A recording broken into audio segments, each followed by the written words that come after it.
Hello! Hello! And welcome back Hello. to Describe Your Kill, a conversation with Craig and Matti. Hello, Craig. How you doing? Hello, Matti. I am doing well. How are you? I'm very well, thank you. It is very good to be back in the virtual studio with you, recording and actually able to hear what you're saying a little bit better. Certainly, I can still hear there's a bit of croak there, but how are you feeling?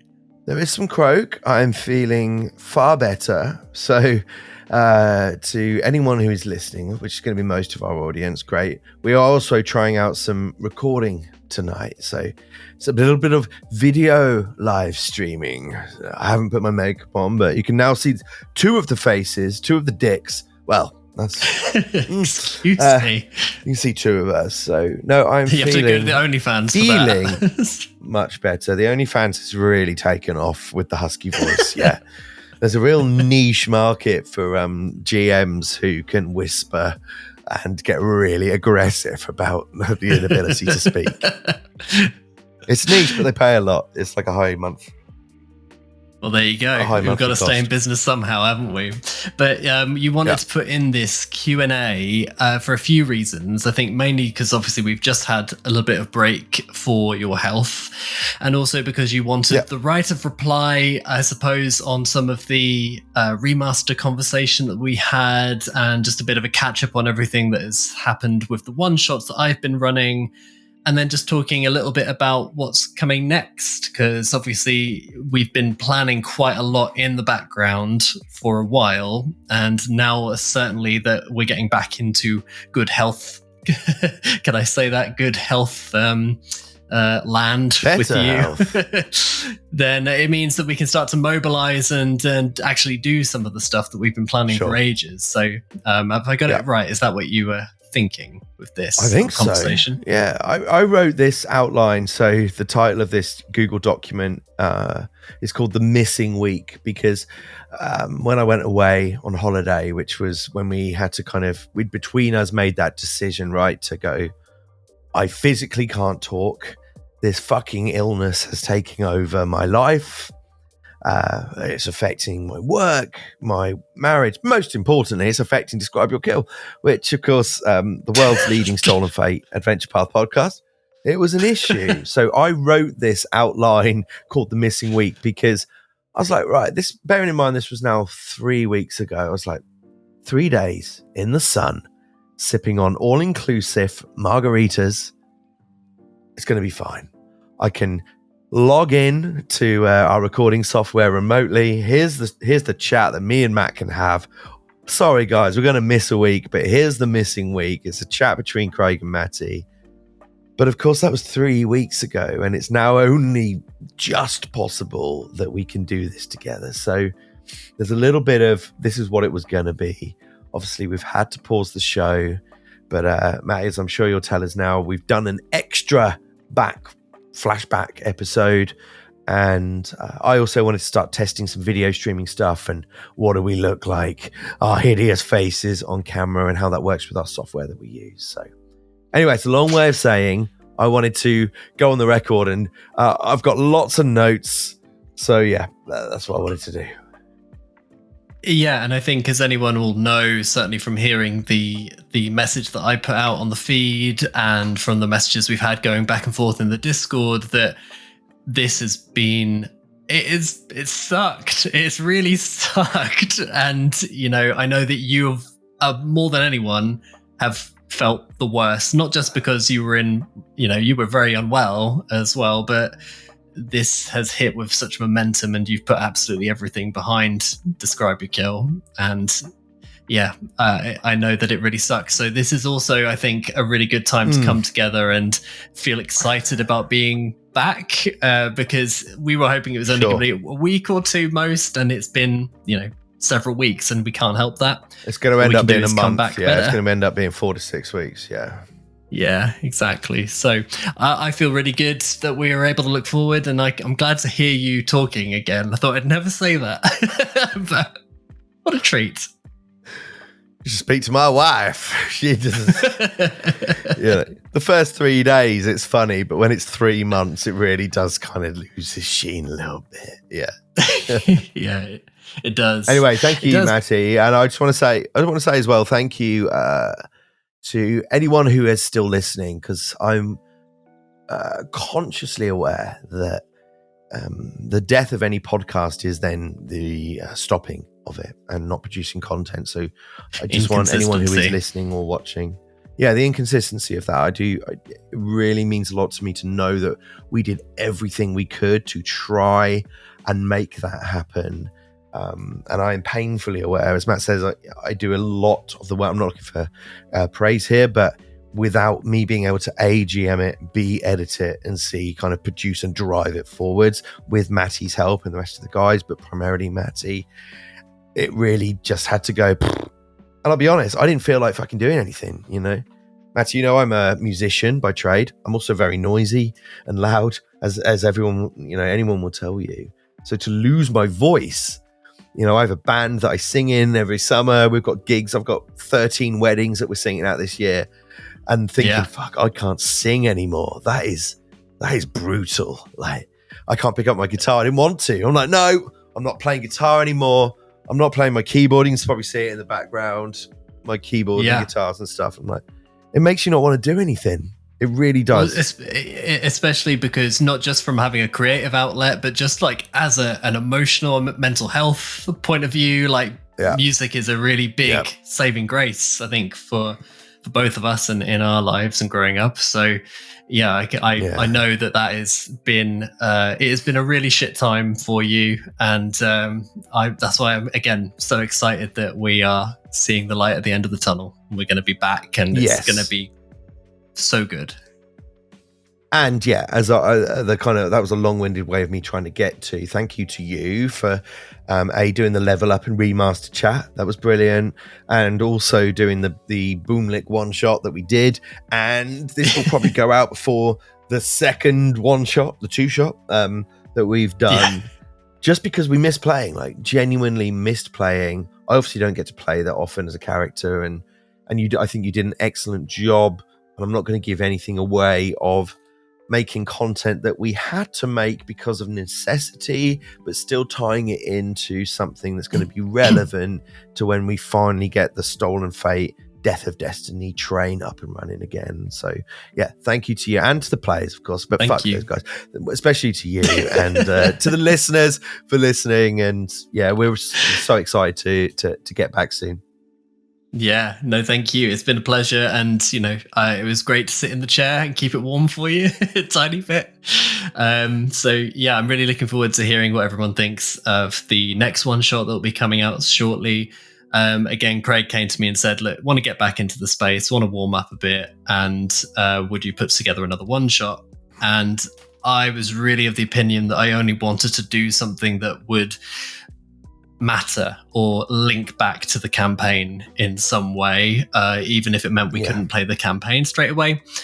Obviously, with the first one shot, we were delving into Lupin's backstory because we hadn't done any kind of backstory reveal with him. So to get to see a little bit of younger Lupin and find out where one of his artifacts comes from, it was a meaningful part of the story. So it still felt like we were contributing to it. And so with this one, I've tried to bring that in as well. So I'm really excited for people to hear it, even though it's a bit of a side quest and a spin-off. But it's a really good, I think, warm up back into. And I think it was when people hear it, they will understand immediately. Yeah, these guys have been away too long, because the amount of dick jokes that feel like the first few minutes, it was like. I felt like I was trying to wrangle children. It was great. It was just the right energy. I think we've missed it, right? And the fact that the guys on the Discord are missing it, and I've had messages on social media from some of our fans going, "Look, get well soon." And I get it, get well soon, but fucking get well soon quickly, because we missed it. We've missed it as well. We only did 30 episodes. I think we got to 30 episodes before this, and the response that we've had in this time to build to a point where we were literally like all the momentum was with us, and then nah, fuck you, you're gonna have some Victorian melody. But now here we are, and the machine is starting to run again. So I'm very excited. Yes, it is. Yes, it is.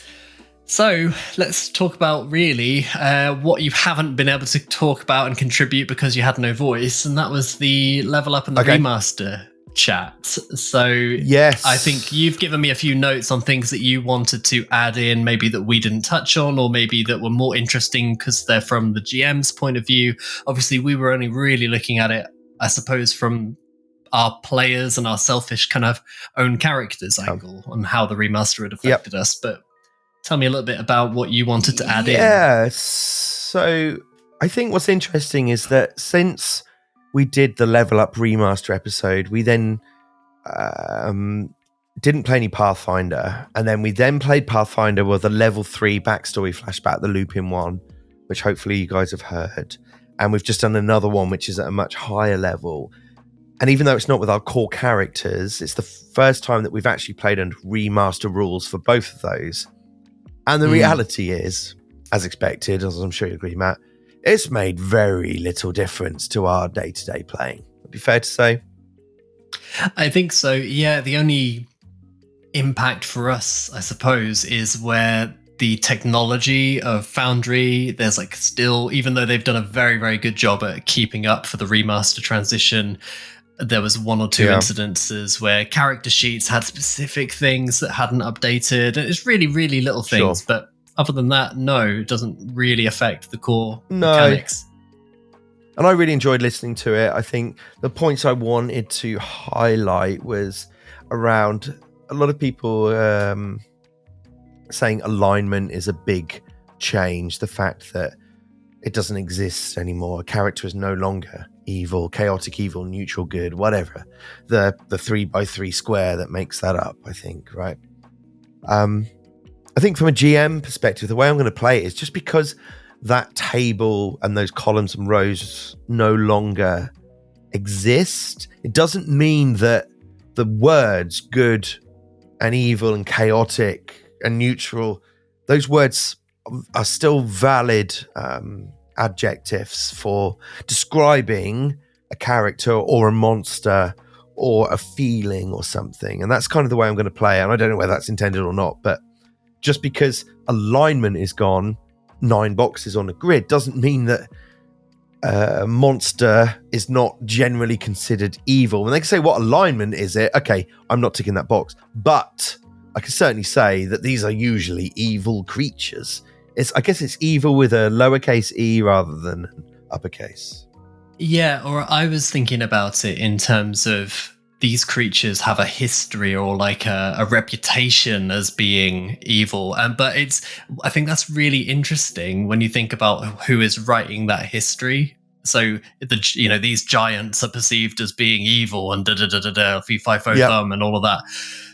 And that so you start to think, well, probably that we can make an assumption that the creature is going to be hostile or evil or anything like that. But it allows for so much more nuanced and realistic storytelling, even in this fantasy setting, of having complexity. Because I think to just tar a whole kind of fantasy race as being evil by default is boring and doesn't really play into the flavor of it. I was thinking about it, sorry, I've been thinking quite a lot about this, especially since doing the GMing for the one-shots. And it was around some of the, like our PCs, for instance, getting rid of alignment for us as well allows for way more nuanced storytelling and character development, because there have been incidences early on where, like, Wilhelm, for example, has done a questionable evil thing in, like, murdering someone who had surrendered, and he plays it as though something has happened that we still don't know about, what's causing him to act that way, this shadow that's overtaking him and everything like that. But still, to just paint him as, well, he's a good character, so he would never do that, or he's a neutral character, I think just adds too much ambiguity. And actually, to just have it as people are all spread across that whole alignment chart at all times in different facets of their being, way more interesting. It tended to be something, though, that was more aligned, excuse the pun, it tended to be more aligned with certain feats and abilities, so your spell can do only damage against evil characters, and that tended to be where alignment actually fell, was on the crunch of Pathfinder. I've only obviously GM'd you guys and some other bits and pieces, and I'm fairly well. I've done a lot of hours GMing, and never really has it come up where a player is so obsessed with, well, I am lawful good, and therefore my alignment box that I've ticked will not allow me to cast this spell on this despairing wretch, right? Like, yeah, it's always seemed more of a mechanics tick rather than a flavor sort of thing. So I'm okay with it. And as you say, good characters can do evil things. I know myself as an evil character, I can occasionally do good things, like give you hero points. It's all balance, and I think this does help with that a little bit, at least. Yeah, definitely.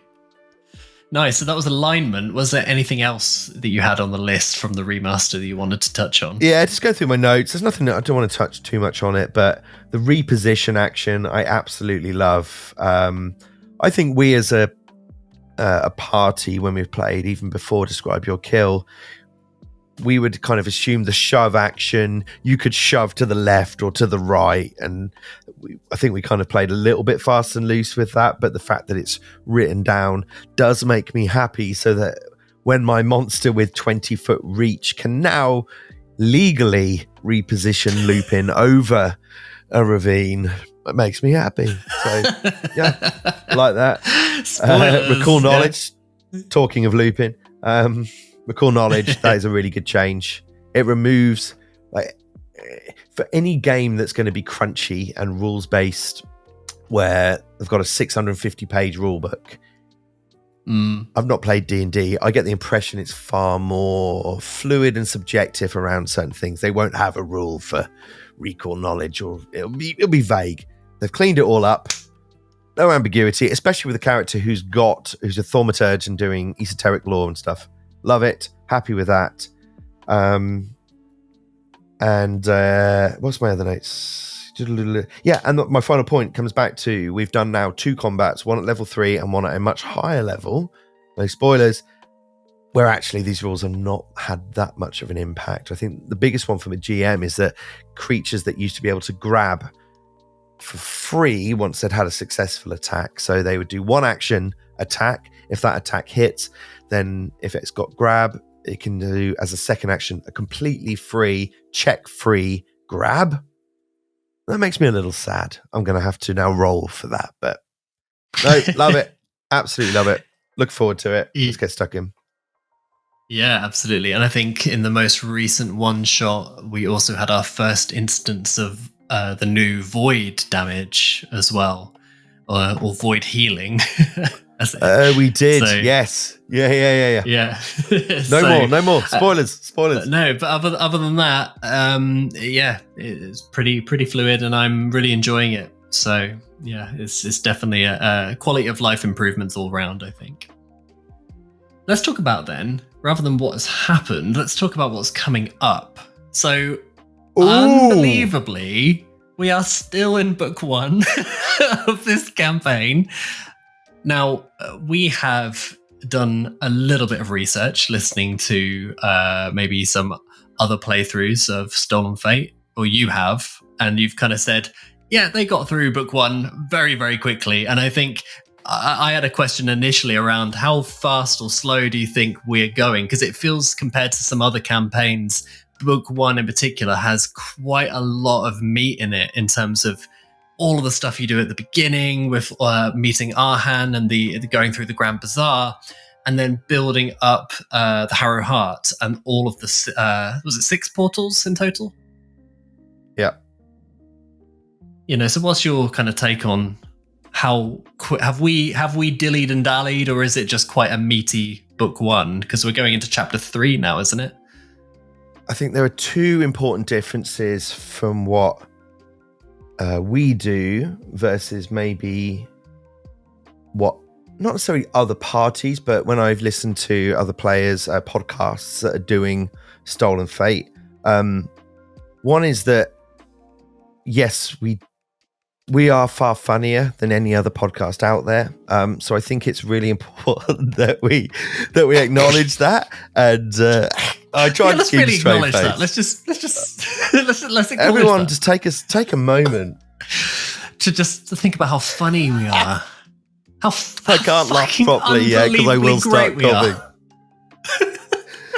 Oh God.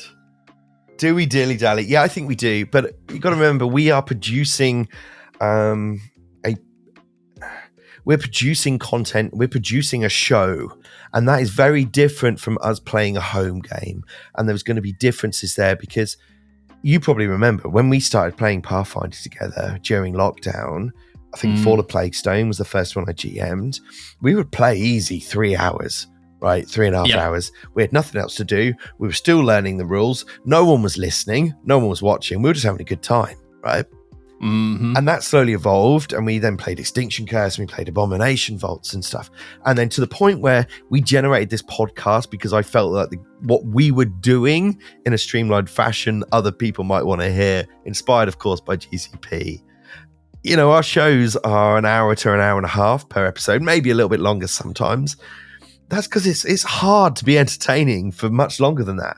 Like a 1 hour session for us is probably at least an hour and a half recording. And that's not because we're cutting loads of game stuff. It's all the stuff that we can't air. No, as in it is the waffle. It's the waffle. It's mainly Chris's turns in combat. But also... Sorry, Chris. Yeah. So we are trying, the cameras on us or the microphones on us, in my mind, we are not just recording our game. What we're doing is we're taking our game and, in my opinion, elevating everyone's performance to deliver something that we still enjoy and has that table feel, but is on its own a piece of content that, although not scripted, is still edited down into a format that people can enjoy and hopefully resonates with and find funny. I think my question was around, compared to the other campaigns we've run, like Extinction Curse and Abomination Vaults, it feels to me like book 1 of Stolen Fate has got so much more potential for you to do that, to spend that time. Do you know what I mean? Like, I feel like in Extinction Curse and Abomination Vaults, we similarly labored our time because that's what we as a party tend to do. You know, we're not in a hurry. But it still feels like we made more kind of book progress than we have with Stolen Fate. And I was just wondering, do you think that's something to do with the writing or like the way in which it's structured, or is that just down to us, do you think? So chapter 1 was very quick. Chapter 2 took a while for us. So just so we're clear, you guys just finished chapter 2 and you've just leveled up to level 13. Is that right? Yes. Yep. So level 13 to start chapter 3, and that's milestone leveling based on the book. You finish chapter 2, you're going to do it. End of chapter 2, beat the 6 portals. Some of those portals took longer than I thought they would, especially the Sidisarax one. The final portal, believe it or not, was not as written. Karen Bordello was not part of Ron Lundine's story. Oh. Yep, I know. Despite how marvelously improv that was. She, I will say, is a beloved part of the DYK canon. And may God rest her soul. She's a beloved part of the Morgan. But in Absalom, yeah.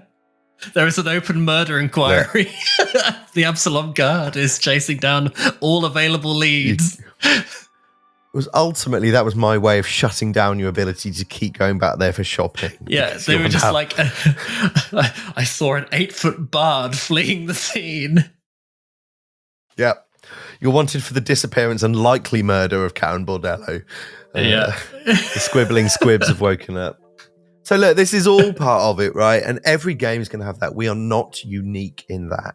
I think where we're learning as players and as performers on this show is the ability to know when to allow that to keep going and then to also turn on the brakes and just go, right, back on track. Let's actually move this story forwards. And there was something, the reason this podcast started, and I've told you this, and this is for my listeners, this is for our listeners as well, is I saw an advert, I think it was for a tourism board for something, but it was long after the story is forgotten, the characters will be remembered. And I'll be honest, that is my mantra for this show and delivering this, is that the story itself is what it is. Okay, it's whatever we want it to be, and I will do my best to turn that into something. But what it really comes down to is long after that's forgotten, is people will remember Aaron Spoke Point. People will remember Malachi, Karen, Aaron, Lupin, D-Ral, Erikanesh, bloody Sidisarax. Like, they will remember these things afterwards. Yeah. Far more than they'll remember. What card did they get when they were in the Badlands with Skornak and his... Oh, they remember Skornak when he slapped Lupin. Like, silent idiot. You know, they remember that. So, yeah, that's kind of Milton. Where I am with it. Yeah. And of course, Milton. Yeah, not even in the book. Milton, who's completely... I put him in there as a kind of guide just to usher us through. He's the equivalent of like the Microsoft Office paperclip, isn't he? He is exactly that. He's 100%. He is that. Yeah, Clippy, and you can, you just call for Milton, and he will be there instantly. Sire. It looks like you're trying to go through a portal, sire. Can I help you with that? Yeah, I can't quite do his voice yet, so we're going to leave it there. So tell me, nearly at the end of book 1, we're heading into chapter 3. Can you give any hints on what's to come? Hints? I'm not going to give you any hints. I think we finished, guys went and epitomized the remaining cards from the Deck of Destiny. Is that right? Am I remembering that correctly? Yeah, I believe so. So I'm not going to give too many hints, but what I will, one little hint, is that other than the very first episode, episode 1, Outside 3 Moves Ahead, unless I'm wrong, Matti, has there been a single map where we've had to open physically on a map a door? I don't think there has been a...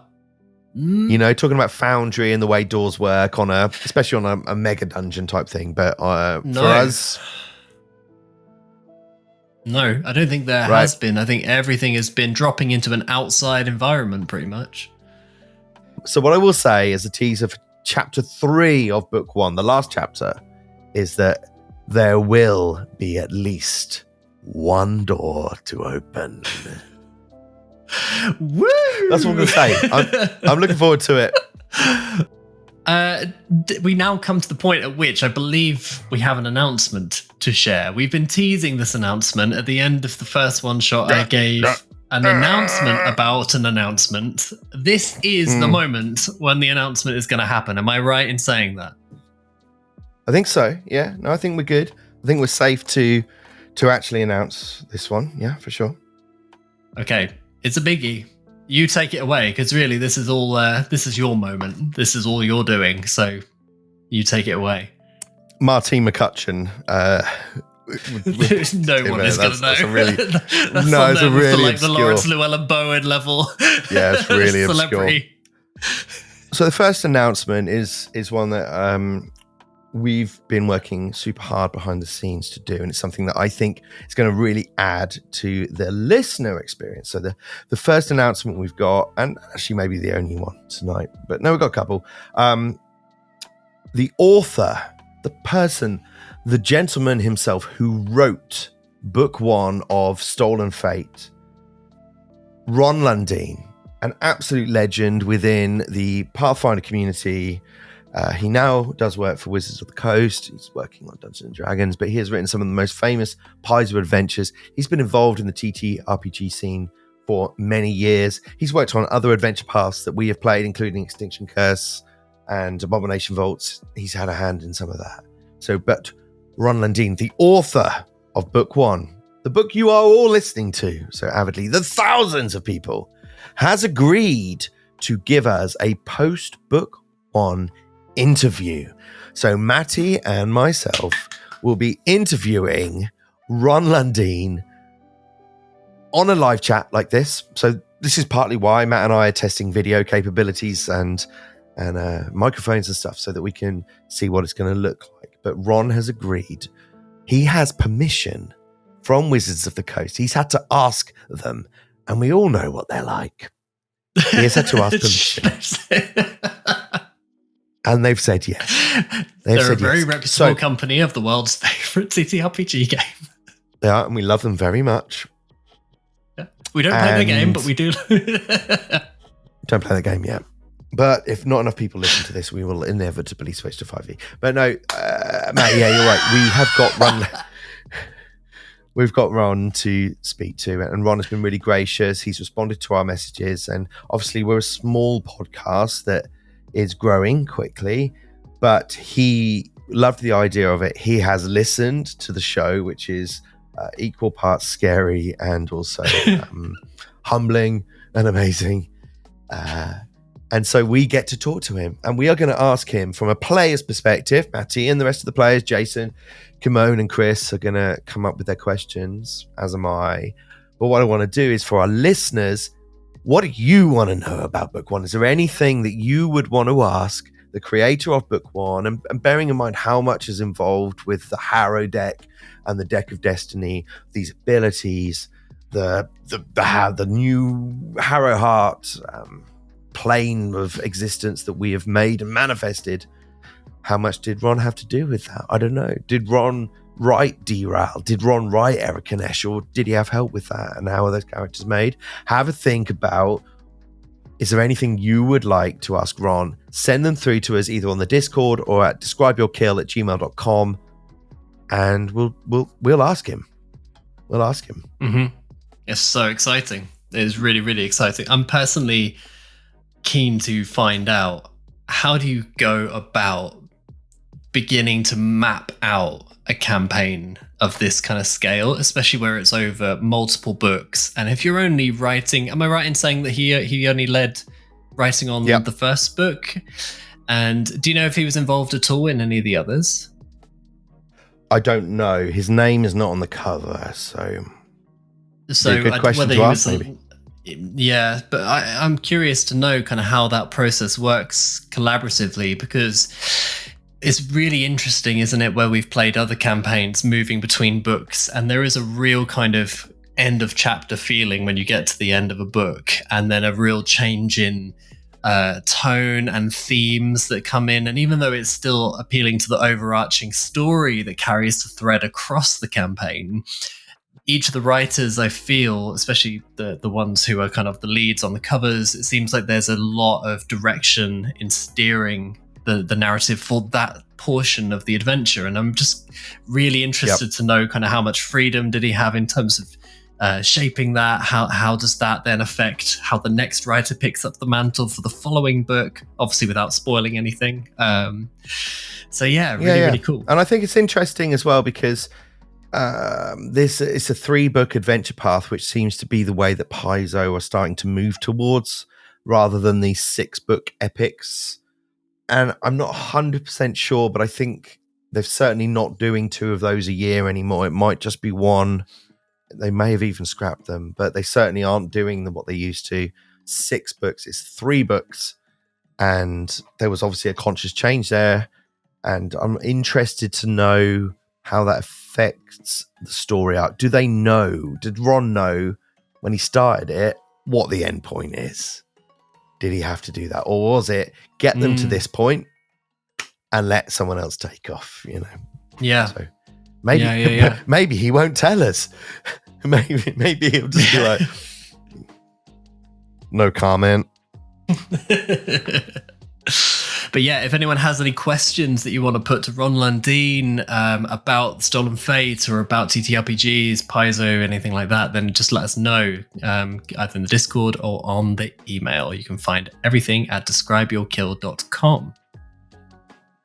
And also, just to throw it out there, we are not only speaking to Ron, we are speaking with Paizo. Paizo knew who we are. Paizo know who we are. Paizo have been in touch with us. We are in touch with Ron. We obviously did that amazing competition with awesomedice.com. We've got other people. Our audience, although small, is growing. We have got thousands of downloads of people listening to this. So whoever is listening, this is not just some kind of makeshift wannabe podcast. We are going all the way, and we're going to keep driving. I'm going to keep driving. Maddie's going to keep driving until we have something with a big audience, and we're currently exploring new ways of doing that. But you are in at the ground floor, so thank you for being in there. But yeah, any Ron Lundeen questions, get them through to us, and we will put him. I mean, unless it's really inappropriate, don't send like, oh no. You see, I'll be moderating as a. I'll be moderating questions. As PR manager, Matti will be. Yes, I have to go through the filter, and that goes for your questions as well. You have to run. I want them pre-approved. Yeah, fortunately, it will be live, so there will be an element of being unfiltered. But Ron will have to sign a disclaimer that explicitly states that he won't be able to withdraw at any point during the interview, no matter what Craig says. He is manacled to the call link, yeah. But he has insisted that 30 Wizards of the Coast lawyers will be joining us on the call, which I think might lead to a slightly stilted argument. We'll find out what happens. That's quite restrained, I think, on their part. Yeah, they wanted more. It's just that Riverside won't allow for more than 33 people. So they were like, right, we'll concede. Oh, God. Right, let's move on. So, Craig, it's been really good to catch up on all of these reflections and talk about some of the exciting stuff that's coming up, like with this Ron Lundeen interview. But what else is coming next for Describe Your Kill in your best guesses? Like, what do you want to see happen as we get back on form and we start to grow this? Okay, there's two parts. There's two parts to that answer. The first part is, now that we're having this chat, which is the first time we've really done that, certainly on air, I'd kind of throw that back a little bit to the audience and go, like, what do you want to hear more of? Do you want to hear more of this? Do you want to hear more of me and Matti chatting? Do you want less of me and more of Matti with Jason? Probably not. Or probably not, actually. But maybe Kimone and Matti. Maybe you want to hear more. Do you want to see us streaming video games? I'm not asking you for you to direct our marketing plan, but we have limited resources. We all work full time. So what's next for Describe Your Kill, in my opinion, is first of all, continue developing the show and putting out a weekly podcast, which I think is brilliant, and hope that other people do also think it's brilliant, and to build our network. That's how it works. Second part, let's find out what other people want. So again, write into us, tell us, Discord, describeyourkill@gmail.com, reviews, whatever it is. The third part, though, is, I know this is something you're really passionate about, is that we are not too far away from Starfinder 2nd edition. I know you know more about this than I do. So yeah, where I think we have a real opportunity is being pioneers of really new game systems where we've got solid understanding of the rules, with fun characters, fun players, and taking that further. I don't know if you've read much of the Starfinder stuff, but I genuinely think that's where there's a real opportunity for us. Yeah, 100%. And you're right. I am super, super excited about it. I think I've probably mentioned different opportunities throughout the podcast and in the session 0 and on the website. You know, I'm a big sci-fi fan and I love fantasy. I really do. And I thought, for me, sci-fi and fantasy were always very separate things. And I didn't really like previous elements where they'd merged, but then I have spent a bit more time with first edition Starfinder. I've played a few games of it and listened to different media playing Starfinder. And because it is evolving this amazing world that Paizo have created in Pathfinder, bringing it to this unusual setting just like thousands of years later, and how they build on the mythos and the lore of that and introduce really incredible and interesting mechanics. I'm just it's really cool. It's really, really interesting to me. I'm particularly excited, as I'm sure so many people are, because they have ditched a lot of the things that I haven't enjoyed as much about first edition Starfinder in its clunkiness, and adopting this mirror system with Pathfinder is a genius idea. The 3-action economy, all of the rest of it. And I think that it does represent a really exciting opportunity for us as content creators in this space to get in at the ground floor, making material with this new system that I think has so much potential, particularly for the way that our format, the way that we tell stories, the way that we make humor. I think a lot of us have a background in loving a lot of sci-fi things as well. You know, you and I particularly were raised on a lot of sci-fi. Sure. And so I'm really keen to explore bringing content, and especially in the early days. The playtest is due for release, I believe, if I'm correct in remembering, in August. And I'm already formulating ideas for things that I would like to do with the group to show off what Starfinder 2e looks like. And there's an element of bringing in some homebrew to that early playtest to get to test out some of the things that actually we as players, knowing what we know about Pathfinder and what we've shown to the audience, you know, how can we apply that to Starfinder and properly test it and just show it off? Because in addition to like the system, the setting, there has to be a lot said for, I feel really passionately about Paizo as a group of creatives, their ethos, their ethics, you know, and so for them to be putting so much into making this new system that perfectly pairs with their most popular product, I think I'm really keen to see what they'll do, because I think that they tell some incredible stories, and I want to be involved with that. That's my spiel about Starfinder. If anyone's still awake, then you can find out more at describe.com. Hey, look, Starfinder is... I've only listened to Androids and Aliens, which I'm sure that a lot of our listeners probably have, from Glass Cannon. I think at times it was a magnificent part of their pantheon in terms of content and the way it works. And I absolutely agree with you that I was actually reading, they put out some stuff this week, Paizo. They put out a test scenario. Combat. Yeah, test combat. Yeah.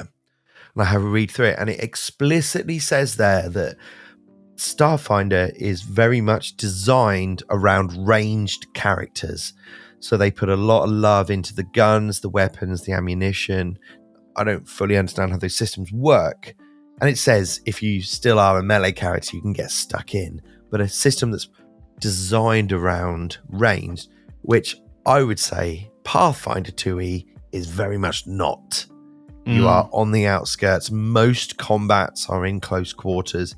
Even on a 100-foot map, that's not that much when you've got lasers that can do 200 feet of damage and stuff. And most spells have a range of like 30 feet in Pathfinder. 30 feet, exactly. And so that's not lending itself to those broad scope battlefields, is it? So yeah. And I think there's always going to be, for me, there's the rules and the system, which I think we have a very good grip on. Our listeners might disagree, but I don't think they would. We have a pretty good grip on rules. No, we have been complimented on that. We have been complimented on that. We have, and if you're complimenting us, keep doing that. Yes, the check is in the mail. describekill@gmail.com. But I think even with Starfinder, if they're going to make these two systems homogenous, it's probably the right word where they sit together. if they're going to homogenize those two systems where they are interchangeable. The issue for me then is if we understand the rules and we agree that it's a beautiful system and they can take some of that sci-fi stuff and work it into a beautiful system, then what it really comes down to is the Ron Landines of the world that can take the system and apply it to a beautiful story. And from what I understand, Starfinder First Edition is about to release some mad kaiju mecha Godzilla type story. And I am absolutely on board with that. So if they can take these mad stories and apply them to space in a much bigger setting, at a galactic planetary level, I'm in, baby. Yeah, and I think that they can, because they've demonstrated that, and it's not just Paizo, but it's creators and writers who use the Pathfinder system. You know, there is so much material out there and people doing their homebrew games. You know, it lends itself with the worlds that they've built to support you in telling these interesting creative stories. And as you said earlier, it is the characters that make that scenario. And I think that the scope that Starfinder, certainly in first edition, had with, you know, you've got all of these fantasy races in just the world of Galarian and Pathfinder, but in Starfinder, you're talking about the most bizarre aliens that you can play as, you know, and it is the scope is huge for what you want to focus on, how you want to tell those stories. That's where I get really, really super excited. And think how much lore. There's a whole universe of it. There's a whole universe of lore, baby. There is, and that can get overwhelming from a GM's perspective, because how big do you want your story to be? Especially when we're running a pre-written adventure path, you know, like the Mortals and Portals guys, they're running their own custom-written adventure based on second edition, and I've got a lot of respect for that, because not only are they having to juggle the system and recording stuff, but someone is there writing an original adventure every time. We're not those guys, but I do believe that we can take someone's template and then magnify it, possibly with Stolen Fate and maybe with other adventures going forwards, and turn them into Describe Your Kill. And hear us five idiots pissing about on a regular basis. Exactly. Yeah, exactly. So anything else that you've got kind of on the horizon in your eye? No, not really. So the only thing left is that we've had quite a few people message us, email us about merchandise and about supporting the show, and we've had some really nice emails and messages from people that are loving what we do, and you know, thank you for all of those. I'm of the view that creating merchandise and stuff should be A, profitable, but B, also for the general, it has to be good. It has to be good. It has to be good. Yeah, it has to be good. I'm not going to make some T-shirt where you buy it and then you wash it 3 times, and the horse with the big cross through it has disappeared and washed off. But it is something we're working on. We've got so many plans. The biggest thing for us is to get more people listening, and obviously taking 4 to 6 weeks off it's going to hurt us. But I believe that the quality that we produce will enable us to keep pushing forwards. But the most important part for us is to get back and get recording. So merch potentially coming. When are we coming back? Big question. Any ideas, Matt? Well, very, very soon, because I'm ready to be recording again. Yeah. It really comes down to you and how you're feeling. People might be listening to this and go, he sounds fine. Well, there we go. Maybe I'm not, but I'm not far away. I reckon we are 3 to 4 weeks away. There's no falsetto, so until I can do the voices properly, but my goal is for the first week of June. Coming back with the campaign, though. We've got some stuff in the interim, haven't we? Yeah, like this conversation. Yeah, so we've got at least we've got this, which you're going to get, and we've got Matti has run another one shot. No spoilers, but that is coming up with the actual first new episode of Stolen Fate: The Death of Destiny, where I am GMing, where I've rested the chair for Matti's sweaty palms and take Aaron, Lupin, Malachi, and who's the other one? Wilhelm, sorry. Come on. Yeah. I thought you were doing a bit. I thought I was doing a bit until I actually couldn't remember it. I've been away for that long. You've forgotten the character's name. It's been 17 years since we recorded. We are going to do a hell of a recap. But no, we're coming back. So early June, Fighting Fit. And yeah, that's the plan. Super excited. Thank you, everybody, for bearing with us. And I hope you enjoy the content we've got for you in the meanwhile. And that you'll be there to welcome us with open arms when we do get back, because it is going to be so exciting. We've got so much good stuff coming. And I just want to say to the Discord, I know that I'm particularly active in the Discord because I really enjoy seeing all of your messages in there and the way that you guys are just a kind of unprompted, put a load of love out to us. And it was really a huge boost, and not just saying it sincerely. I think you probably get the gist of it, that we've been feeling a bit deflated and a bit flat about everything that's happened, this momentum that we've had to take a bit of a pause. So reading those messages and that love from you guys was just so nice. So thank you. We're really, really grateful.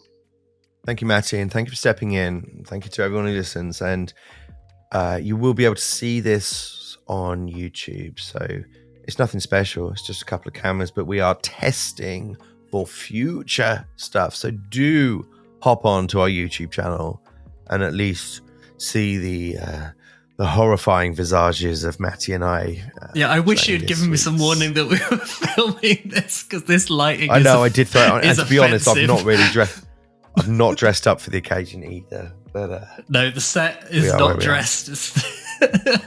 Mine's all right. Mine is well good. Yeah, yours looks lovely. Mine is all right. Looks like a bit prison-like. But yeah, thank you for listening, everybody.